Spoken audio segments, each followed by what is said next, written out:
여보, 우리 아이 잘 컸어? 지난 10년간은 말없이 끊어졌지만 이번에는 뚜렷하게 한마디가 들렸다. 10년 전 세상을 떠났다고 믿었던 아내의 목소리가 전화 너머로 들려왔을 때 윤수의 세상은 멈춰버렸다. 매년 아내의 기일마다 같은 시간에 걸려오던 발신 제한 전화는 지난 10년간 말없이 끊어졌지만 이번엔 달랐다. 윤수는 아내가 살아있음을 확신하며 이 놀라운 밤이 자신의 인생을 송두리째 바꿀 줄은 그때는 알지 못했다. 돈 안 드는 구독, 좋아요, 부담 없이 꾹 눌러주시고 어디서 듣고 계신지도 댓글 달아주세요. 반갑게 인사드릴게요. 지금부터 사연 시작합니다. 비가 조용히 내리던 새벽이었습니다. 강윤수는 잠에서 깨어났지만 몸을 일으키지 못한 채 천장을 바라보고 있었어요. 시계의 초침 소리가 유난히 크게 들렸고 집안은 아직 어둠에 잠겨 있었습니다. 윤수는 그날이 어떤 날인지 굳이 생각하지 않아도 알고 있었죠. 달력을 보지 않아도 몸이 먼저 기억하는 날이었습니다. 부엌 쪽에서 작은 소리가 났습니다. 윤정이는 조심스럽게 외투를 챙기고 있었습니다. 빗소리가 창문을 두드리고 있었고 우산이 현관에 기대어 있었습니다. 정희는 새벽에 일찍 나가야 한다며 전날 밤부터 몇 번이나 알람을 맞춰두었어요. 시어머니의 병원비가 밀려 있었고 그날 하루 일만 마치면 급한 불은 끌 수 있는 상황이었습니다. 윤수는 아내가 무리하고 있다는 것을 알고 있었습니다. 하지만 생활은 늘 선택의 여지가 많지 않았죠. 정희는 괜찮다고 말하며 웃었고 윤수는 그 웃음을 믿고 싶었습니다. 정희는 아이가 깨지 않게 하려고 발소리를 최대한 줄였습니다. 방 안에서는 10살 난 현우가 이불을 끌어안고 잠들어 있었어요. 윤수는 자리에서 일어나 현관까지 따라 나왔습니다. 정희는 우산을 챙기며 금방 다녀오겠다고 말했습니다. 윤수는 그 말이 마음에 걸렸지만 더 붙잡지 못했어요. 비 오는 날 운전은 늘 위험했지만 정희는 버스를 타고 이동할 예정이었습니다. 윤수는 문 앞에서 잠시 서 있다가 문을 닫았습니다. 그 순간이 마지막이었습니다. 윤수는 다시 잠자리에 누웠지만 잠이 오지 않았습니다. 빗소리는 점점 거세졌고 마음은 이유 없이 불안해졌어요. 얼마 지나지 않아 전화벨 소리가 집안을 울렸습니다. 그 전화는 너무 이른 시간이었고 윤수는 직감적으로 좋지 않은 소식임을 느꼈죠. 병원에서는 사고가 있었다고 설명했습니다. 새벽 빗길에서 차량이 미끄러졌고 버스 정류장 근처에서 사고가 났다고 했습니다. 정희는 현장에서 의식을 잃었고 병원으로 옮겨졌다고 했어요. 윤수는 정신없이 병원으로 달려갔습니다. 비에 젖은 채로 복도를 뛰어다니며 이름을 불렀습니다. 하지만 윤수가 도착했을 때 정희는 이미 사망 판정을 받은 상태였습니다. 신원 확인이 늦어졌고 여러 환자가 동시에 이송되는 상황이었다고 했습니다. 윤수는 그 말을 제대로 이해하지도 못한 채 고개만 끄덕였습니다. 그날 이후 윤수의 시간은 그 새벽에 멈춰버렸습니다. 현우는 엄마가 사고로 돌아가셨다는 말만 들은 채 자랐고 윤수는 아무것도 설명하지 못했습니다. 그리고 그날로부터 정확히 1년 뒤 같은 시간에 전화가 울렸습니다. 아무 소리도 들리지 않는 발신 제한 전화였습니다. 윤수는 이유를 알 수 없었지만 그 전화를 끊지 않았어요. 그것이 시작이었고 10년 동안 한 번도 멈추지 않았습니다. 강윤수는 기일 전날 밤이면 잠을 깊이 자지 못했습니다. 몸은 침대에 누워 있었지만 마음은 늘 그 새벽으로 돌아가 있었어요. 비 오는 날의 냄새와 병원 복도의 차가운 공기, 그리고 아무 말도 하지 못했던 자신의 모습이 반복해서 떠올랐습니다. 윤수에게 기일은 추모의 날이 아니라 버텨야 하는 밤이었습니다.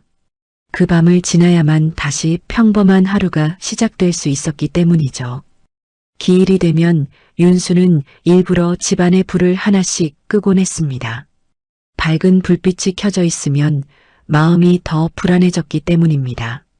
거실 한가운데 앉아 있으면 집이 더 크게 느껴졌고 그 안에 혼자 남겨진 기분이 들었어요.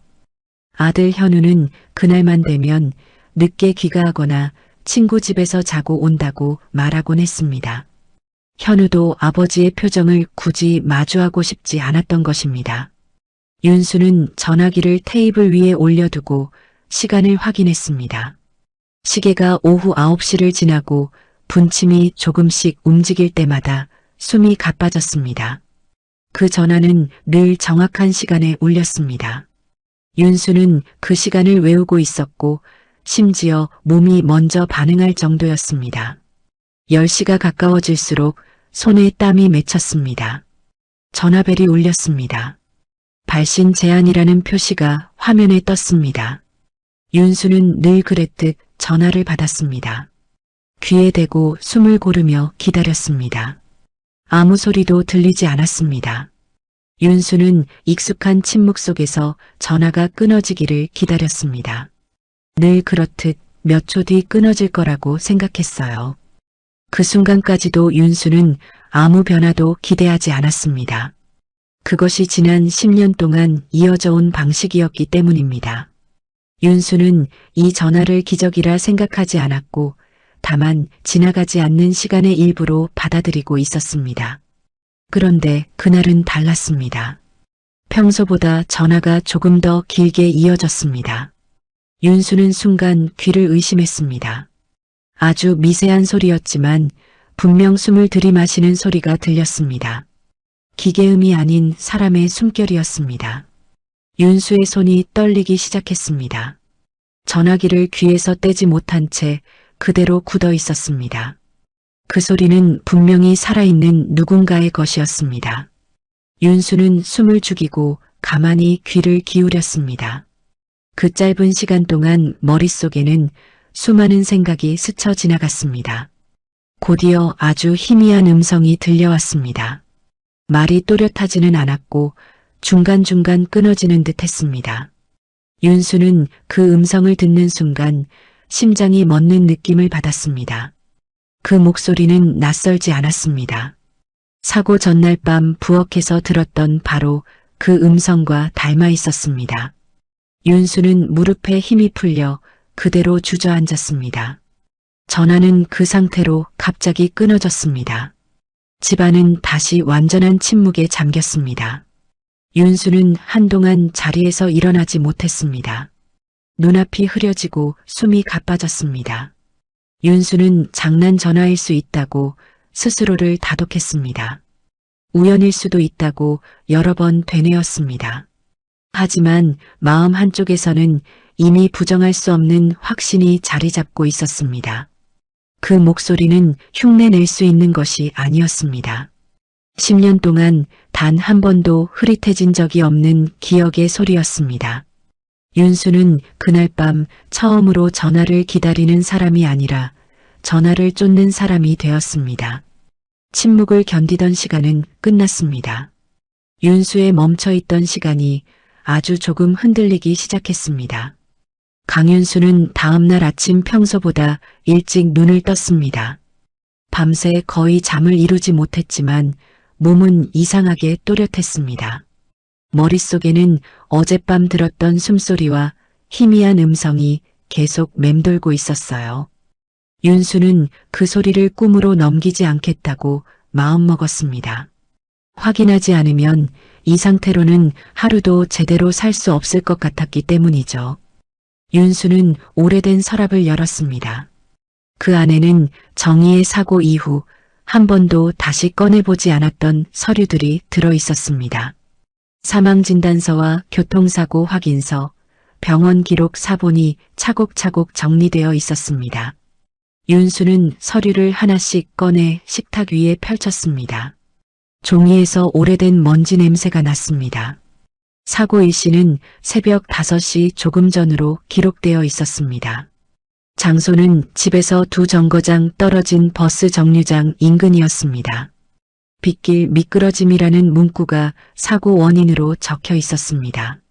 가해 차량 운전자는 과속이나 음주가 아니었다고 정리되어 있었습니다. 윤수는 그 문장을 오래 바라봤습니다. 당시 경찰과 병원은 사고가 흔한 교통사고였다고 설명했습니다. 비 오는 새벽이었고 시야가 좋지 않았다는 말도 덧붙였습니다. 윤수는 그 설명을 그대로 받아들였었습니다. 그때는 다른 것을 생각할 여유가 없었기 때문입니다. 아내를 잃었다는 사실 하나만으로도 버거웠습니다. 윤수는 병원 기록을 다시 살폈습니다. 정희는 도착 당시 의식이 없었다고 적혀 있었습니다. 심폐소생술을 시도했으나 반응이 없었다는 문장이 이어졌습니다. 사망 판정 시각은 사고 발생 시각보다 꽤 뒤로 적혀 있었습니다. 윤수는 그 시간 차이를 눈여겨보게 됩니다. 또 하나 눈에 띄는 부분이 있었습니다. 신원 확인 완료 시각이 사망 판정 이후로 기재되어 있었습니다. 당시 정희는 지갑과 휴대전화를 집에 두고 나갔습니다. 윤수는 그 사실을 기억해냈습니다. 그래서 병원에서 연락이 늦어졌던 것입니다. 윤수는 종이를 내려놓고 한참을 앉아 있었습니다. 그날 병원에 도착했을 때의 장면이 떠올랐습니다. 복도에는 사람들이 많았고 의료진은 분주해 보였습니다. 윤수는 누구에게 물어봐야 할지도 몰랐습니다. 그저 이름을 불렀을 뿐이었습니다. 그때 윤수는 사망 판정이라는 말을 너무 빨리 받아들였습니다. 다른 가능성을 떠올린 정신이 없었습니다. 지금 와서야 문서 곳곳에 남아있는 작은 어긋남이 눈에 들어왔습니다. 윤수는 종이 위의 숫자와 시간들이 갑자기 낯설게 느껴졌습니다. 마치 그날의 진실이 종이 아래에 숨겨져 있는 것처럼 느껴졌습니다. 윤수는 서류를 다시 정리하며 한 가지를 분명히 깨달았습니다. 어젯밤 들린 그 목소리는 과거의 환청이 아니라는 생각이 들었습니다. 이 사고는 아직 끝나지 않았다는 느낌이 들었습니다. 윤수는 더 이상 기억 속에만 머물 수 없다고 생각했습니다. 그는 직접 확인해야 한다는 결론에 이르렀습니다. 강윤수는 사고 서류를 다시 서랍에 넣지 않았습니다. 식탁 위에 그대로 두고 하루를 보냈습니다. 그 종이들이 시야에서 사라지면 다시 마음도 흐려질 것 같았기 때문입니다.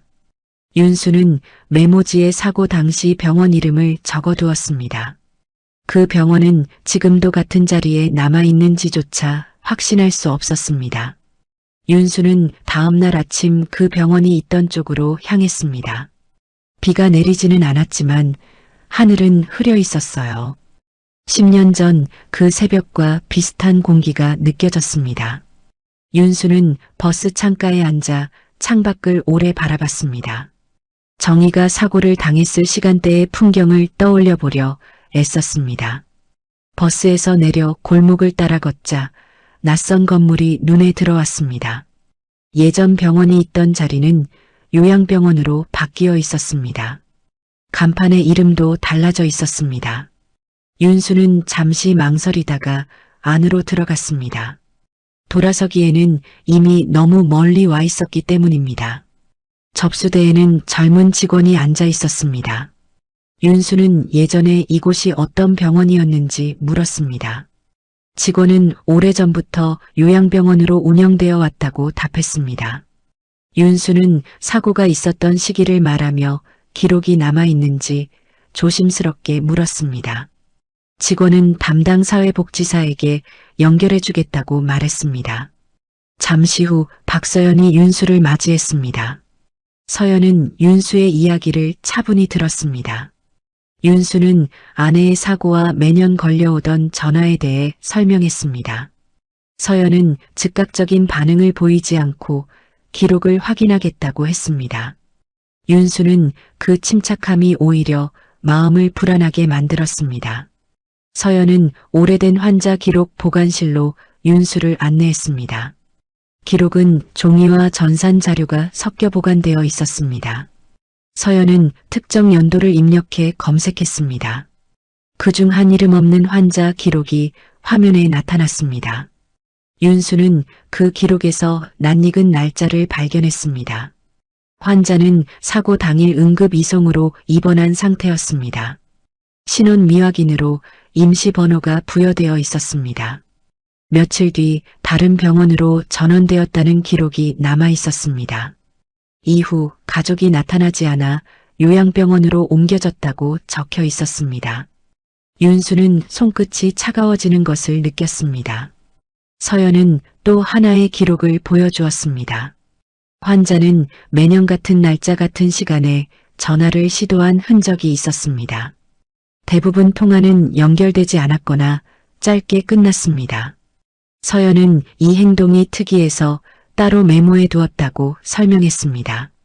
윤수는 그 시간이 아내의 사고 시각과 겹친다는 것을 바로 알아차렸습니다. 윤수는 화면에서 눈을 떼지 못했습니다. 기록 속 숫자들이 어젯밤 들었던 숨소리와 연결되는 느낌이 들었습니다. 이제까지 마음속에서만 의심하던 가능성이 문서로 형태를 갖추기 시작했습니다. 윤수는 자신이 너무 늦게 이곳에 왔다는 생각을 떨칠 수 없었습니다. 그날의 사고가 끝난 적이 없었다는 사실이 조용히 드러나고 있었습니다. 강윤수는 요양병원을 나와 한동안 그 자리에 서 있었습니다. 몸은 밖으로 나와 있었지만 마음은 아직 기록실 안에 머물러 있었습니다. 서연이 보여준 화면 속 날짜와 시간은 윤수의 머릿속을 떠나지 않았습니다. 그 숫자들은 지난 10년 동안 윤수가 붙들고 살았던 침묵과 정확히 맞물려 있었습니다. 윤수는 자신이 믿어왔던 이별이 완전히 끝난 것이 아니었을지도 모른다는 생각을 처음으로 현실처럼 느꼈습니다. 집으로 돌아오는 길에 윤수는 여러 번 휴대전화를 꺼내 들었다가 다시 넣었습니다. 아들 현우에게 전화를 걸어야 할지 망설였기 때문입니다. 이 이야기를 꺼내는 순간 현우의 삶이 다시 흔들릴 수 있다는 생각이 들었습니다. 윤수는 그 책임이 두려웠습니다. 그래서 아무 말도 하지 않은 채 집으로 향했습니다.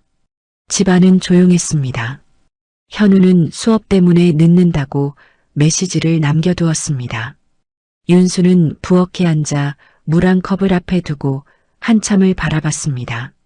정희가 살아있을 때 늘 이 자리에 앉아 아이 이야기를 하곤 했던 모습이 떠올랐습니다. 윤수는 그 기억을 애써 밀어내려 했습니다. 윤수는 서랍에서 현우의 어린 시절 사진을 꺼냈습니다. 사진 속 현우는 10살 무렵의 모습이었습니다. 정희가 사고를 당하기 직전 찍은 사진이었습니다. 현우는 웃고 있었고 정희의 손은 아이의 어깨에 얹혀 있었습니다. 윤수는 그 장면을 오래 바라봤습니다. 그때의 윤수는 바빴고 늘 피곤했습니다. 정희가 새벽에 나가겠다고 했을 때도 깊이 묻지 않았습니다. 시어머니 병원비와 생활비 이야기는 늘 반복되는 현실이었기 때문입니다. 윤수는 그날만큼은 정희의 무리를 막았어야 했다는 생각을 떨칠 수 없었습니다. 그 후에는 10년 동안 단 한 번도 가벼워진 적이 없었습니다. 현관문 소리가 났습니다. 현우가 들어오는 소리였습니다. 윤수는 급히 사진을 다시 서랍에 넣었습니다. 현우는 아버지의 표정을 살피며 조용히 신발을 벗었습니다. 집안에는 설명되지 않는 긴장감이 흘렀습니다. 현우는 저녁을 먹으며 평소처럼 일상을 이야기했습니다. 윤수는 고개를 끄덕이며 듣기만 했습니다. 말을 꺼내야 할 순간이 여러 번 스쳐 지나갔습니다. 그러나 윤수는 끝내 아무 말도 하지 못했습니다. 입을 여는 순간 모든 것이 달라질 것 같았기 때문입니다. 식사가 끝난 뒤 현우는 방으로 들어갔습니다. 윤수는 거실에 혼자 남아 있었습니다. 시계 초침 소리가 다시 크게 들리기 시작했습니다. 윤수는 자신이 또다시 시간을 미루고 있다는 사실을 알고 있었습니다. 그 미움이 결국 누구에게 더 큰 상처가 될지도 모른 채 말입니다. 윤수는 결국 한 가지를 인정하게 되었습니다. 이 일을 혼자 감당할 수는 없다는 사실이었습니다. 아들을 지키기 위해 침묵했지만 그 침묵이 진실을 더 멀어지게 만들고 있었습니다.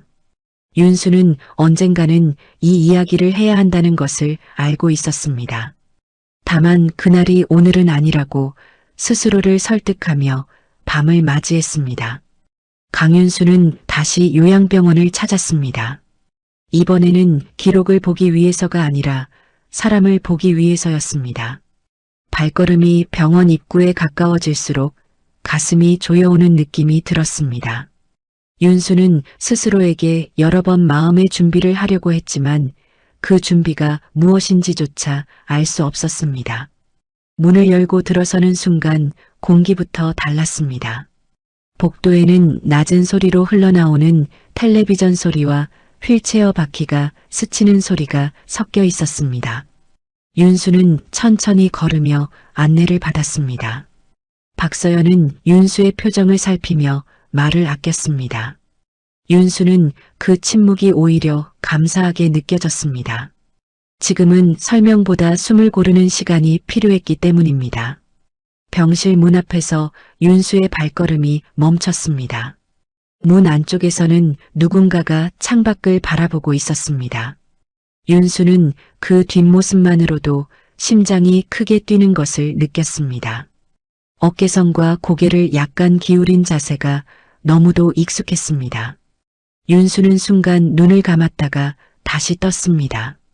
윤수는 문 안으로 들어서지 못한 채 서 있었습니다. 서연은 잠시 기다려도 괜찮다고 말했습니다. 윤수는 고개를 끄덕였지만 몸은 말을 듣지 않았습니다. 이 문을 넘는 순간 지난 10년의 모든 시간이 한꺼번에 밀려올 것 같았습니다. 윤수는 그 무게를 감당할 자신이 없다고 느꼈습니다. 잠시 후 윤수는 조심스럽게 한 발을 내디뎠습니다. 침대 옆에 앉아있던 여성이 천천히 고개를 돌렸습니다. 그 얼굴을 보는 순간 윤수의 숨이 막혔습니다. 시간이 지나 주름은 늘었지만 분명 윤정희의 얼굴이었습니다. 윤수는 그 자리에 굳어버렸습니다. 정희는 윤수를 바라보며 아무런 표정을 짓지 않았습니다. 놀라지도 반가워하지도 않았습니다. 마치 처음 보는 사람을 바라보는 눈빛이었습니다. 윤수는 그 사실이 무엇보다 아프게 다가왔습니다. 살아있다는 기쁨보다 알아보지 못한다는 현실이 먼저 마음을 눌렀습니다. 정희는 윤수를 잠시 바라보다가 다시 창밖으로 시선을 돌렸습니다. 그 행동은 무심했지만 자연스러웠습니다. 윤수는 그 모습에서 억지로 연기하는 흔적이 없음을 느꼈습니다. 정희는 정말로 기억하지 못하고 있었습니다. 윤수는 그제야 이 만남이 기적이 아니라 현실임을 받아들였습니다. 서연은 정희의 상태를 조심스럽게 설명했습니다. 사고 당시 머리에 충격이 있었고 이후 기억 손상이 진행되었다고 했습니다. 과거의 사건보다는 감정과 습관이 먼저 남아있다고 덧붙였습니다. 특정 날짜와 시간에 불안을 보이는 것도 그 일부라고 설명했습니다. 윤수는 고개를 끄덕이며 말을 듣고 있었습니다. 윤수는 정희 곁에 조용히 서 있었습니다. 말을 걸 용기가 나지 않았습니다. 혹시라도 한마디가 정희를 더 불안하게 만들까 두려웠기 때문입니다. 윤수는 대신 그 자리에 머무는 선택을 했습니다. 그 선택이 지금의 자신이 할 수 있는 전부라고 느꼈습니다. 병실을 나서며 윤수는 처음으로 확신하게 되었습니다. 전화 속 목소리는 환상이 아니었습니다. 정희는 살아있었습니다. 그러나 10년 전과는 전혀 다른 방식으로 그곳에 있었습니다. 윤수는 이제 이 사실을 혼자만 안고 갈 수 없다는 것을 분명히 깨달았습니다. 강윤수는 그날 밤 집으로 돌아와도 쉽게 잠들지 못했습니다. 병실 문 앞에서 보았던 정희의 얼굴이 계속 눈앞에 남아 있었습니다. 살아있다는 사실보다 알아보지 못한다는 현실이 더 크게 마음을 눌렀습니다. 윤수는 더 이상 이 일을 혼자 끌어안을 수 없다고 느꼈습니다. 아들 현우에게 말해야 할 시간이 왔다는 것을 인정하게 되었습니다. 다음 날 저녁 현우는 평소보다 일찍 집에 들어왔습니다. 윤수는 식탁에 앉아 현우를 기다리고 있었습니다. 밥은 이미 차려져 있었지만 윤수는 젓가락을 들지 않았습니다. 현우는 아버지의 표정을 보고 무언가 다른 일이 있음을 직감했습니다. 집안의 공기가 평소보다 무겁게 느껴졌습니다. 윤수는 천천히 입을 열었습니다. 말을 꺼내기까지 오랜 시간이 걸렸습니다. 정희의 사고 이후 처음으로 그날의 상황을 자세히 이야기했습니다. 새벽에 나가던 모습과 비 오는 길, 그리고 병원에서 들었던 말들을 차분히 설명했습니다. 현우는 아무 말 없이 듣고만 있었습니다. 윤수는 요양병원에서 본 기록과 사람에 대해서도 이야기했습니다. 사고 당일 신원 확인이 늦어졌다는 점을 설명했습니다. 10년 동안 같은 날 같은 시간에 걸려오던 전화에 대해서도 숨기지 않고 말했습니다. 윤수는 자신이 왜 지금까지 침묵했는지 솔직하게 털어놓았습니다. 현우를 지키고 싶었기 때문이라고 말했습니다. 현우의 표정이 점점 굳어갔습니다. 현우는 한동안 아무 말도 하지 않았습니다. 그러다 고개를 떨군 채 조용히 숨을 고르는 모습이 보였습니다. 현우의 손이 미세하게 떨리고 있었습니다. 그 모습은 10살이던 아이가 사고 소식을 들었을 때와 닮아 있었습니다. 현우는 갑자기 자리에서 일어났습니다. 윤수는 그를 붙잡지 않았습니다. 현우는 방으로 들어가 문을 닫았습니다.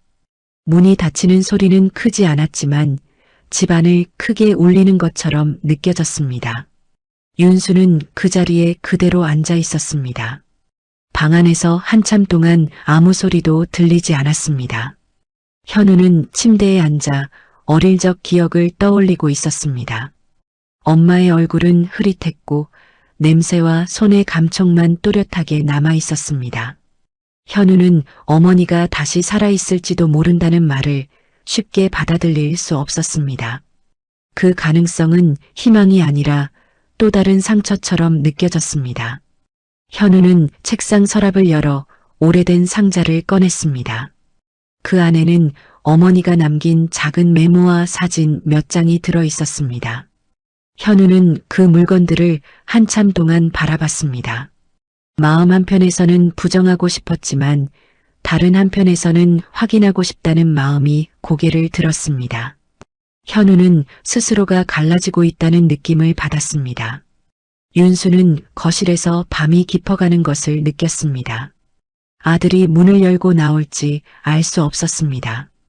윤수는 기다리는 수밖에 없었습니다. 10년 전에도 아무것도 할 수 없이 기다렸던 기억이 떠올랐습니다. 그날과 다른 점은 이번에는 도망치지 않겠다는 마음뿐이었습니다. 그 밤은 길게 흘렀습니다. 부자는 같은 집안에서 서로 다른 시간을 견디고 있었습니다. 아직 누구도 움직이지 않았지만 균열은 분명히 시작되었습니다. 이야기는 다음 선택을 요구하고 있었습니다. 기일을 며칠 앞둔 저녁이었습니다. 강윤수는 거실에 혼자 앉아 있었습니다. 텔레비전은 켜져 있었지만 화면 속 내용은 전혀 눈에 들어오지 않았습니다. 윤수의 시선은 계속해서 탁자 위에 놓인 휴대전화로 향하고 있었어요. 아직 시간이 남아 있었지만 마음은 이미 그 시간에 가 있었습니다. 아들 현우는 방에서 나오지 않았습니다. 문틈으로 불빛이 새어나오는 걸로 보아 깨어있는 듯 했지만 인기척은 없었습니다. 윤수는 괜히 물을 한 컵 따라 마셨다가 그대로 내려놓았습니다. 목이 마르지도 않았고 갈증이 가시는 느낌도 없었습니다. 그저 손에 무언가를 쥐고 있어야 마음이 가라앉는 것 같았습니다. 시계가 9시를 향해 가고 있었습니다. 윤수의 어깨가 조금씩 굳어갔습니다. 지난 10년 동안 이 시간은 늘 같았습니다. 기다림과 침묵, 그리고 아무 일도 일어나지 않는 순간들이 반복됐죠. 하지만 올해는 이미 한 번 균열이 생긴 상태였습니다. 전화벨이 울렸습니다. 윤수는 놀라서 몸을 움찔했습니다. 화면에는 익숙한 표시가 떠 있었습니다. 발신 제한이라는 글자였습니다. 윤수는 깊게 숨을 들이마신 뒤 전화를 받았습니다. 처음에는 아무 소리도 들리지 않았습니다. 윤수는 익숙한 침묵이라고 생각하며 귀를 기울였습니다. 그런데 몇 초 뒤 아주 약한 소리가 들려왔습니다. 마치 누군가 숨을 고르고 있는 듯한 소리였습니다. 윤수의 손에 다시 힘이 들어갔습니다. 여보. 전화기 너머에서 작게 울리는 목소리가 들렸습니다. 윤수는 숨을 들이마시다 멈췄습니다. 심장이 크게 한번 뛰는 것이 느껴졌습니다. 그 목소리는 또렷하지 않았지만 분명 사람의 말이었습니다. 윤수는 입술을 때려 했지만 소리가 나오지 않았습니다. 모간이 꽉 막힌 것처럼 느껴졌습니다. 거기 있지요. 목소리는 조심스럽게 이어졌습니다. 마치 누군가를 확인하듯 더듬거리는 말투였습니다. 윤수는 그제야 겨우 입을 열었습니다. 네, 여기 있어요. 말이 끝나자마자 손이 떨렸습니다. 윤수는 자신이 정말 대답을 했는지조차 확신할 수 없었습니다. 전화기 너머에서는 잠시 침묵이 흘렀습니다. 그리고 낮게 흐느끼는 소리가 들렸습니다. 왜? 얼굴이 잘 생각이 안 날까요? 그 말은 질문처럼 들렸지만 동시에 혼잣말 같기도 했습니다. 윤수의 눈가가 뜨거워졌습니다. 그는 감정을 다잡으려 애썼습니다. 지금 울어버리면 이 연결이 끊어질 것 같았습니다. 괜찮아요. 윤수의 목소리는 최대한 차분하려 노력하고 있었습니다. 전화기 너머에서는 다시 숨을 고르는 소리가 들렸습니다. 비가 오는 날이었어요.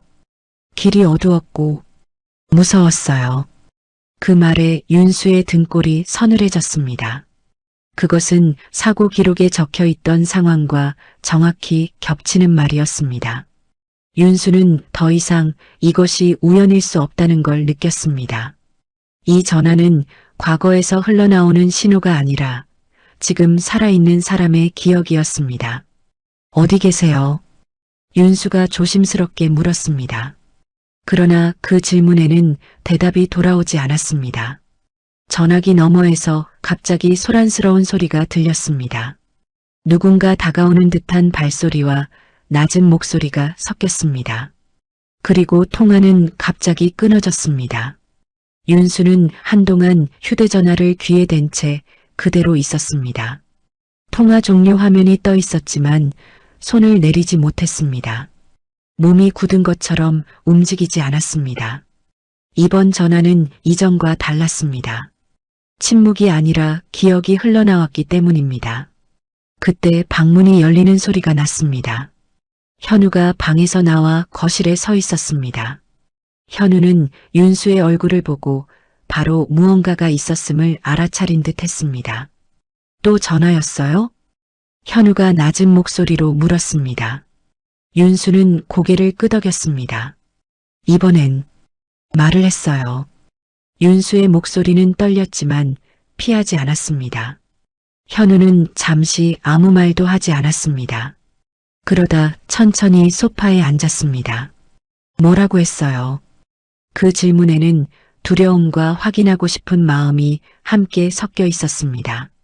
윤수는 잠시 망설이다가 사실대로 말했습니다. 비 오는 날 이야기와 어두운 길에 대한 말, 그리고 기억이 흐릿하다는 고백까지. 현우의 표정이 점점 굳어갔습니다. 아빠. 현우가 조용히 입을 열었습니다. 그 사람, 정말 엄마예요? 윤수는 바로 대답하지 못했습니다. 대신 천천히 고개를 끄덕였습니다. 나는 그렇게 믿고 있어. 현우는 고개를 숙였습니다.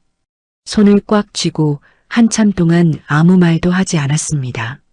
그 모습은 더 이상 아이가 아니었지만 그 안에는 분명 10살의 현우가 남아 있었습니다.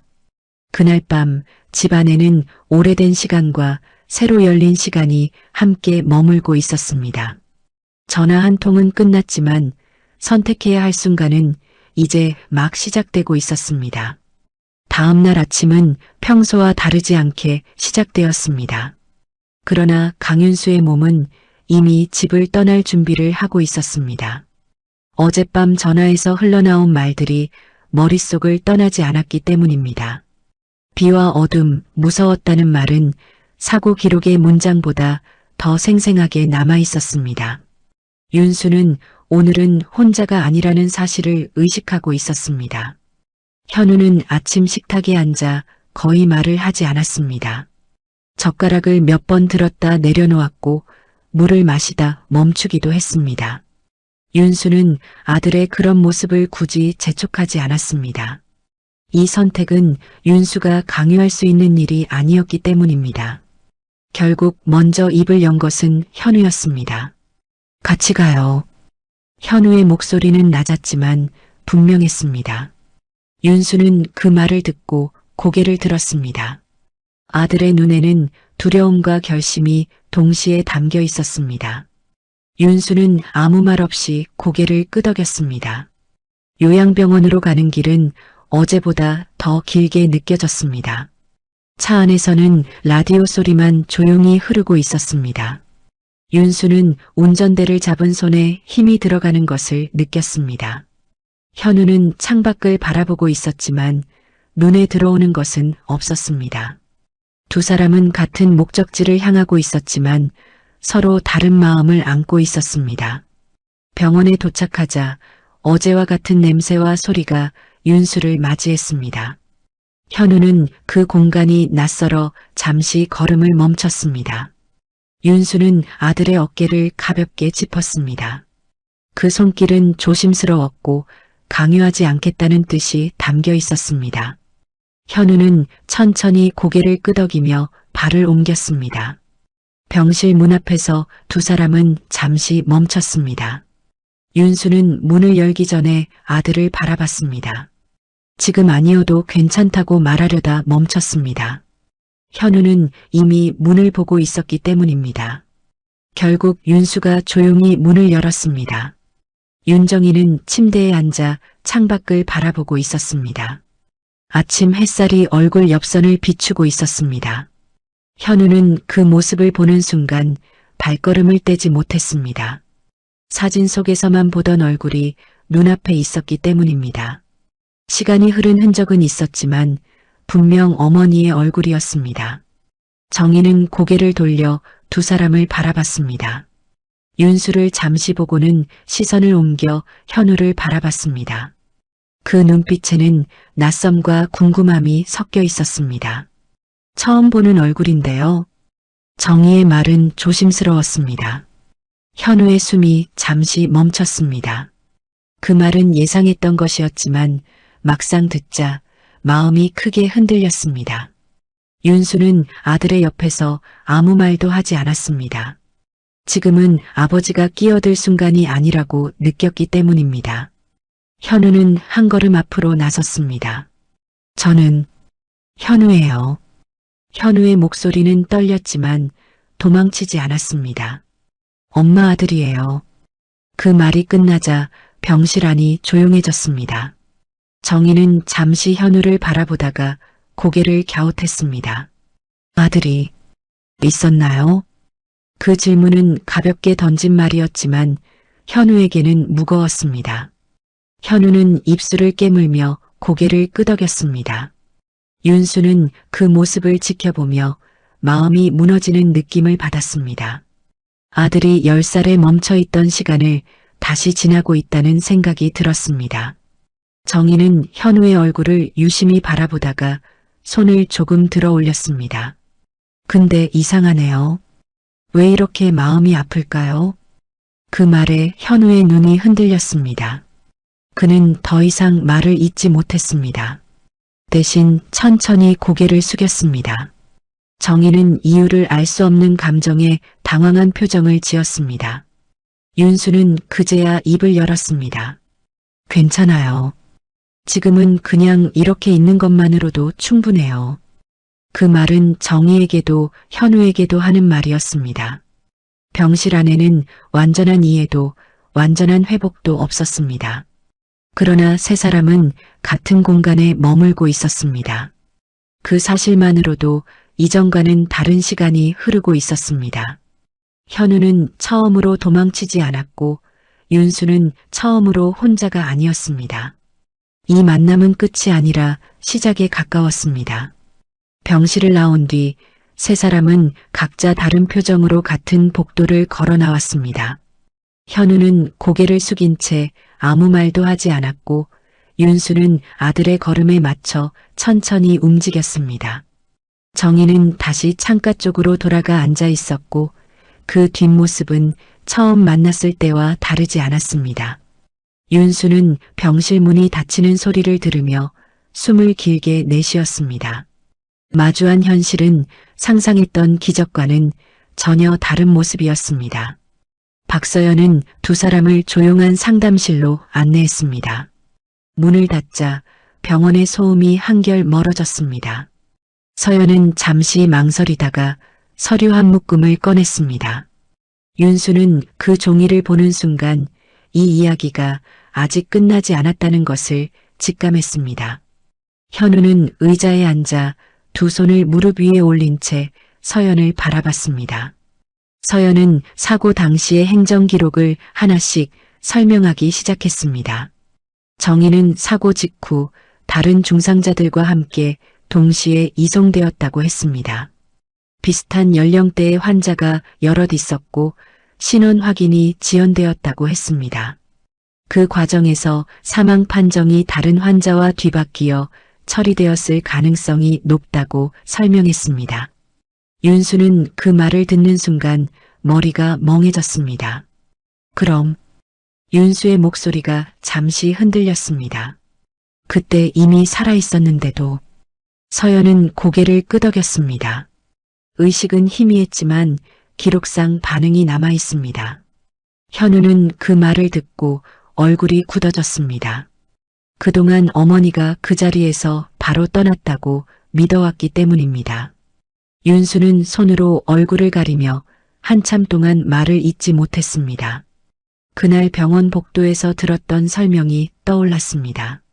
너무 급박해서 자세히 묻지 못했던 순간들이 하나씩 되살아났습니다.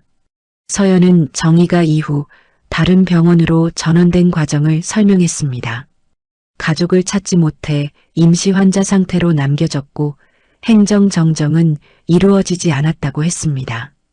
윤수는 그 이야기를 들으며 자신이 그동안 무엇을 놓치고 살아왔는지 깨닫기 시작했습니다. 사망 판정이라는 말 하나에 모든 가능성을 닫아버렸다는 사실이 마음을 찔렀습니다. 그 선택이 고의가 아니었다는 사실이 오히려 더 아프게 느껴졌습니다. 현우는 조용히 입을 열었습니다. 그럼 엄마는?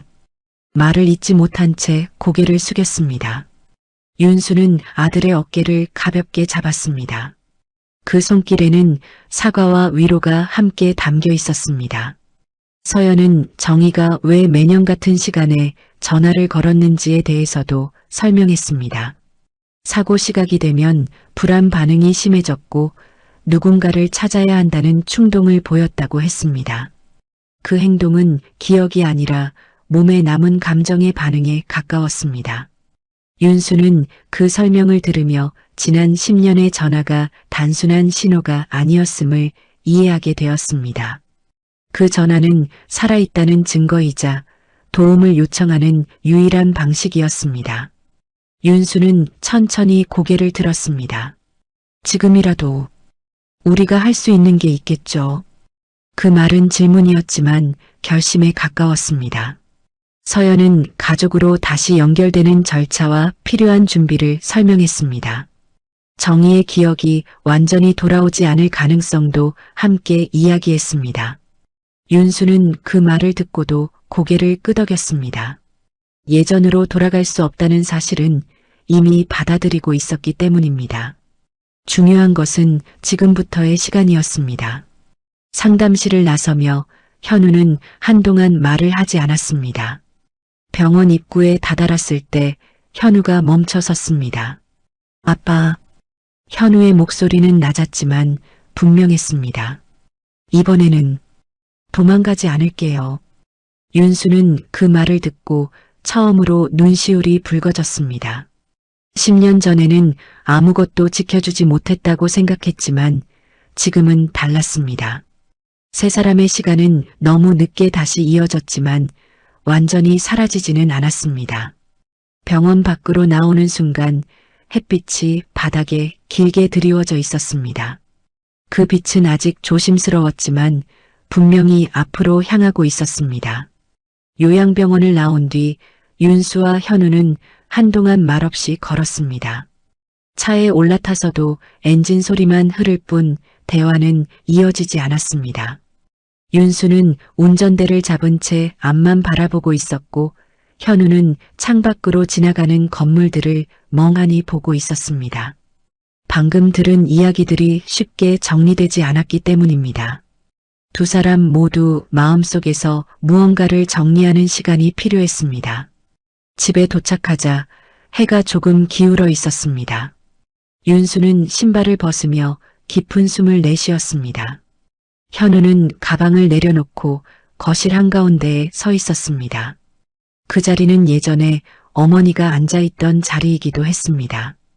현우는 그 사실을 알아차리고 잠시 그곳을 바라봤습니다. 윤수는 부엌으로 가서 물을 끓였습니다. 예전에는 정희가 하던 일이었지만 이제는 윤수가 익숙해진 동작이었습니다. 컵에 물을 따르며 윤수는 자신이 앞으로 무엇을 해야 하는지 생각했습니다. 정희를 다시 가족으로 맞이하는 일은 감정만으로 해결될 수 없었습니다. 현실적인 선택과 책임이 뒤따라야 했습니다. 현우가 조용히 입을 열었습니다. 엄마가 기억을 못 찾으면 우리랑 못 살 수도 있죠. 그 말에는 두려움이 묻어 있었습니다. 윤수는 고개를 끄덕였습니다. 그럴 수도 있다고 솔직하게 답했습니다. 현우는 잠시 말을 멈췄다가 다시 이어갔습니다. 그래도 그냥 두고 오면 안 될 것 같아요. 그 말은 다짐처럼 들렸습니다. 윤수는 아들의 얼굴을 바라봤습니다. 그 얼굴에는 더 이상 도망치려는 기색이 없었습니다. 윤수는 천천히 의자에 앉았습니다. 예전처럼 돌아가자는 게 아니야. 그건 우리 욕심일 수 있어. 윤수는 말을 고르며 조심스럽게 이어갔습니다. 지금 엄마가 있는 자리에서 우리가 할 수 있는 만큼 옆에 있어주는 거야. 그 말은 스스로에게 하는 약속이기도 했습니다. 현우는 그 말을 듣고 고개를 끄덕였습니다. 그날 저녁 두 사람은 간단한 식사를 함께 했습니다. 대단한 이야기는 오가지 않았습니다. 그러나 식탁 위에는 오랜만에 침묵이 무겁지 않게 흐르고 있었습니다. 현우는 식사를 마치고 방으로 들어가기 전 잠시 멈췄습니다. 아빠, 나도 엄마 옆에 있을게요. 그 말은 짧았지만 윤수에게는 충분했습니다. 윤수는 혼자 거실에 남아 불을 끄지 않았습니다. 10년 동안 길 밤마다 불을 끄고 전화를 기다리던 습관을 떠올렸습니다. 이제는 기다리는 사람이 아니라 선택하는 사람이 되어야 한다고 느꼈습니다. 윤수는 조용히 창문을 열어 바깥 공기를 들였습니다. 밤 공기는 차가웠지만 마음은 이상하게 가벼웠습니다.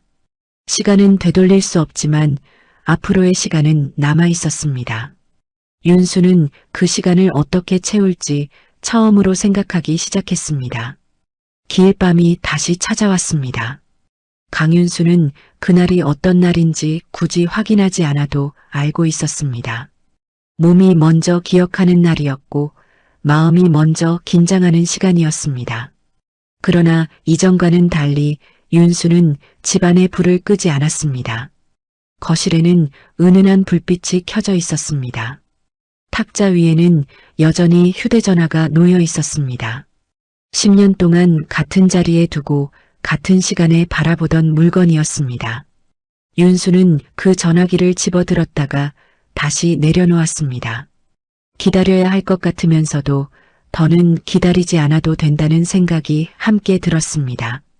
그 두 마음이 조용히 맞서고 있었습니다. 아들 현우는 거실 소파에 앉아 있었습니다. 길 밤을 함께 보내는 것은 처음이었습니다. 현우는 말없이 텔레비전을 보고 있었지만 화면에 집중하고 있지는 않았습니다. 윤수는 그 모습을 바라보며 아들이 어느새 많이 자랐다는 사실을 실감했습니다. 10살에 멈춰있던 시간이 이제야 움직이고 있었습니다. 시계가 9시를 향해 가고 있었습니다. 윤수의 가슴이 무의식적으로 조여왔습니다. 10년 동안 그 시간은 늘 같은 결과로 끝났습니다. 침묵, 그리고 끊어진 전화였습니다. 윤수는 이번에도 전화가 울릴 거라 생각했습니다. 그러나 시간이 지나도 아무 소리도 들리지 않았습니다. 윤수는 시계를 다시 바라봤습니다. 초침은 계속 움직이고 있었고 집안은 고요했습니다. 윤수는 자신이 숨을 참고 있다는 사실을 알아차렸습니다. 그는 천천히 숨을 내쉬었습니다. 현우가 먼저 입을 열었습니다. 오늘은 안 오네요. 그 말에는 놀람보다 확인에 가까운 느낌이 담겨 있었습니다. 윤수는 고개를 끄덕였습니다. 아마도 그 짧은 대답에는 지난 10년이 모두 담겨 있었습니다. 윤수의 머릿속에는 병실에 누워있던 정희의 얼굴이 떠올랐습니다. 전화기 너머가 아니라 같은 공간에서 숨쉬고 있던 모습이었습니다. 비오는 새벽에 멈춰있던 시간이 이제 다른 형태로 이어지고 있었습니다. 전화는 필요 없는 역할이 된 듯 했습니다. 잠시 후 윤수의 휴대전화 화면이 어둡게 꺼졌습니다. 알림도 없고 진동도 없었습니다. 윤수는 그 모습을 한참 동안 바라보다가 전화기를 서랍에 넣었습니다. 그 행동은 마치 오래된 의식을 정리하는 것처럼 느껴졌습니다. 이제 그 시간은 더 이상 전화에 묶여있지 않았습니다. 현우는 자리에서 일어나 창가로 갔습니다. 밖에는 가로등 불빛이 조용히 비치고 있었습니다. 엄마도 오늘은 좀 편할 것 같아요. 현우의 말은 조심스러웠지만 확신이 담겨 있었습니다. 윤수는 그 말에 고개를 끄덕였습니다. 그래, 이제 우리가 옆에 있으니까. 그 말은 위로이자 약속이었습니다. 윤수는 처음으로 그 약속을 혼자가 아닌 아들과 함께하고 있다는 사실을 느꼈습니다. 집안에는 더 이상 침묵을 견뎌야 하는 긴장감이 없었습니다. 윤수는 불을 하나 끄고 다른 불은 그대로 두었습니다. 완전히 어둡지도 지나치게 밝지도 않은 상태였습니다. 그 빛은 지금의 가족과 닮아 있었습니다. 불완전하지만 이어져 있는 모습이었습니다. 그날 밤 전화는 끝내 울리지 않았습니다. 윤수는 그 사실에 불안해하지 않았습니다. 기다림이 끝났다는 것을 마음이 먼저 알고 있었기 때문입니다. 시간은 다시 흐르고 있었고 윤수는 그 흐름 안에 서 있었습니다. 이야기는 기적으로 끝나지 않았습니다. 대신 책임과 선택으로 이어졌습니다. 그리고 그 선택은 남은 시간을 함께 살아가겠다는 조용한 결심이었습니다. 따뜻한 이야기를 계속 만나보시려면 화면에 보이는 구독, 좋아요, 알림 설정 한 번만 꾹 눌러주세요. 새 사연이 올라올 때마다 놓치지 않고 바로 보실 수 있습니다.